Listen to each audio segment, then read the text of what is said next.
Paz do Senhor, minhas amadas. Bom dia com Jesus. Sintam-se abraçados pelo Espírito Santo de Deus nesta hora. Nosso assunto agora vai para o departamento infantil. Vamos ter aqui um papo de tia. Eu estou aqui, irmãos, com o meu manual de usos e costumes dos tempos bíblicos. Gostaria de fazer uma observação. Minha câmera está toda hora virando, né? Vocês já observaram a importância, já pararam para pensar na importância do recurso visual quando nós estamos pregando, quando nós estamos ensinando a palavra do Senhor, para que as crianças prestem atenção, para que elas não fiquem conversando tanto. Então a gente sempre faz uso de figuras, fazemos uso de peças teatrais, de alguma coisa que chame a atenção para nós que estamos levando a palavra para o departamento infantil, para que a criança venha prestar atenção e para que ela venha reter aquele ensinamento que nós estamos passando. Mas acredita que esse recurso visual não é novidade não, a gente fica pensando que é novidade aqui do século XXI e tal, mas não é. Esse recurso visual é antigo, desde quando Moisés era pequenininho. Aqui nesse manual de costumes, eu estou lendo a página da educação, e a educação egípcia, na qual Moisés foi ensinado, né, diz o seguinte aqui, por ter sido criado pela filha de Faraó, Moisés foi instruído em toda a ciência dos egípcios. Isso está registrado em Atos 7, no versículo 22. E segundo a tradição egípcia, isso incluía aritmética, geometria, poesia, música, astronomia e muitas outras matérias. As escolas no Egito eram ligadas aos templos e controladas pelos sacerdotes. A medicina e a religião eram temas importantes caso o menino se tornasse um sacerdote. Moisés deve ter sido ensinado pelo professor dos filhos dos reis na corte real, aprendido a escrever hieroglíficos egípcios com tinta sobre papiros. Ele provavelmente aprendeu também a escrita cananita, porque Canaã era sócia do Egito na época. Quando Moisés recebeu ordem a ensinar a lei do povo, isso foi feito por repetição. Então, o que ele aprendeu lá no Egito, ele ensinou para o povo de Israel quando foram para o deserto, porque até então o povo judeu não tinha uma educação própria. Por quê? Porque eles faziam parte do Egito, eles estavam lá sendo educados pelos costumes, pela lei do Egito. Tanto que quando eles saíram, né, foram para o deserto, que eles começaram a ter as suas leis, que o Senhor colocou lá, né, os 10 mandamentos, todas aquelas observações que nós encontramos no Pentateuco, e como ensinar as crianças também. E aqui, falando sobre nossos recursos visuais, tem uma notinha nesse livro escrito assim, que o menino ia a primeira vez na escola, ele chegava na sinagoga, era muito cedo ainda, para ouvir a história que Moisés recebera. Ele era levado à casa do professor para tomar a primeira refeição, e quando chegava lá nessa primeira refeição, ele ganhava bolos. E nesses bolos, o que tinha? As letrinhas escritas, a lei de Moisés. Olha que coisa linda! E na escola o menino recebia uma lousa, e essa lousa ela era lambuzada com mel. Aí ele recebia uma pena, ele molhava a pena na boca e escrevia a lei ali, molhava na boca de novo, escrevia ali.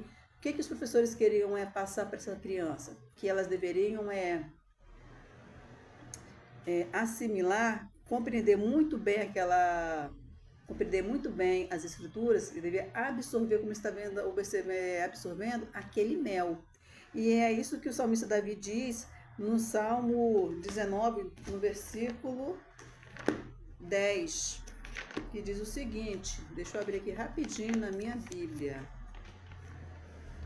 Olha só, o 9 diz assim, Salmo 19, 9 e 10.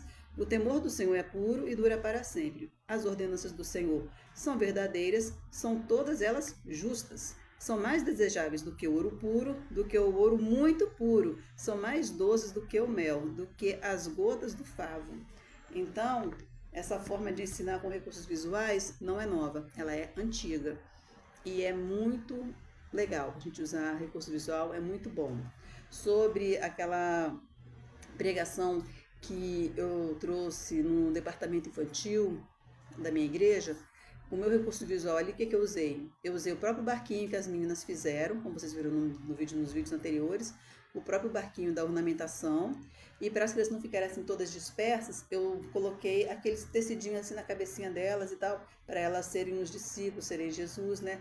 bonitinho. E isso é uma coisa tão fácil de fazer, porque qualquer paninho que a gente encontra, a gente compra, pega mais os coloridinhos, eu peguei, né? Qualquer paninho que a gente coloca assim na cabeça assim, ó, pra fazer tipo as túnicazinhas e coloca um negócio enroladinho assim, ó, já fica tipificando a vestimenta que eles usavam, que eles cobriam a cabeça.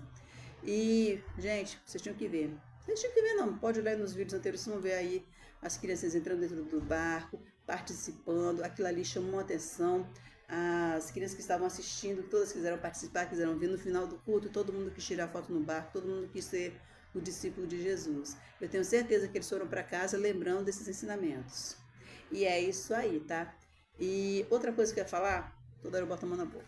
Outra coisa que eu ia falar sobre a passagem de Marcos da tempestade, quando a gente for conversar sobre o medo, a nível assim, de criança, conversar, é bom de falar sobre o que elas têm medo. Porque aí você entra na parte o quê? Que você pode orientar a criança sobre o bullying. Às vezes a criança está com medo de ir para a escola. Por que ela está com medo de ir para a escola? O pai tem que se ligar nisso. Outra coisa que os pais fazem sem perceber, gente, quando bota medo nas crianças. Às vezes a criança tem medo de um bicho, de uma barata, de um rato, de um cachorro, qualquer que seja o bicho. Ó, não faz isso não, o bicho vai te pegar. Ó, não faz isso não. Bota medo de escuro, vou apagar a luz. Bota medo de, se você for ao dentista, ele vai te dar uma injeção. Vou te levar no médico para tomar uma injeção. Para a criança obedecer. Irmãos, em nome de Jesus, não ponham medo nos seus filhos. Porque uma criança, até um adulto, mas imagina uma criança que ela vive com medo, medo de alguma coisa, que esse medo é tão forte a ponto dela obedecer o pai e a mãe, porque ela tem que obedecer o pai e a mãe pelo respeito, que é certo, não porque ela tem medo. Isso daí abre porta para pessoas de mau caráter, pessoas de má fé, fazer maldade com seu filho, fazer maldade com as crianças, de dizer, olha, se você não fizer isso, eu vou pegar o bicho que você tem medo. Se você não fizer isso, eu vou apagar a luz. E isso daí faz com que a criança age de uma maneira errada. Outra coisa, às vezes a criança quebra um copo, quebra alguma coisa, e se ela falar para a mãe vai bater nela. Se ela falar para o pai, vai bater nela. Você deixa a criança entre a cruz e a espada. Porque ela começa o seguinte, poxa, se eu disser a verdade, eu vou apanhar. Então ela acaba mentindo. Ou omitindo, né? Não vou falar não, senão eu vou apanhar, porque eu tô com medo. Então o que nós, professores de EBD, o que nós, pais, temos que fazer com as nossas crianças? Criar um relacionamento com as nossas crianças de confiança, de respeito, de confiança, de segurança, que elas sintam-se à vontade para falar aquilo que elas precisam sem ter medo. Medo do que vai acontecer, mesmo que elas tenham que receber uma punição, uma orientação, mas que isso não deixe elas com medo, mas que elas se sintam à vontade para dizer a verdade, para dizer o que aconteceu. E essa palavra que eu deixo nessa tarde, eu espero ter ajudado. Se vocês gostaram, compartilhem, comentem.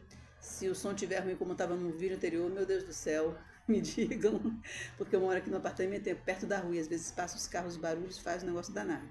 E é isso, fique com Jesus. E eu gosto de dizer mais essa frase, eu amo dizer isso. Sintam-se abraçados pelo Espírito Santo de Deus nesta hora.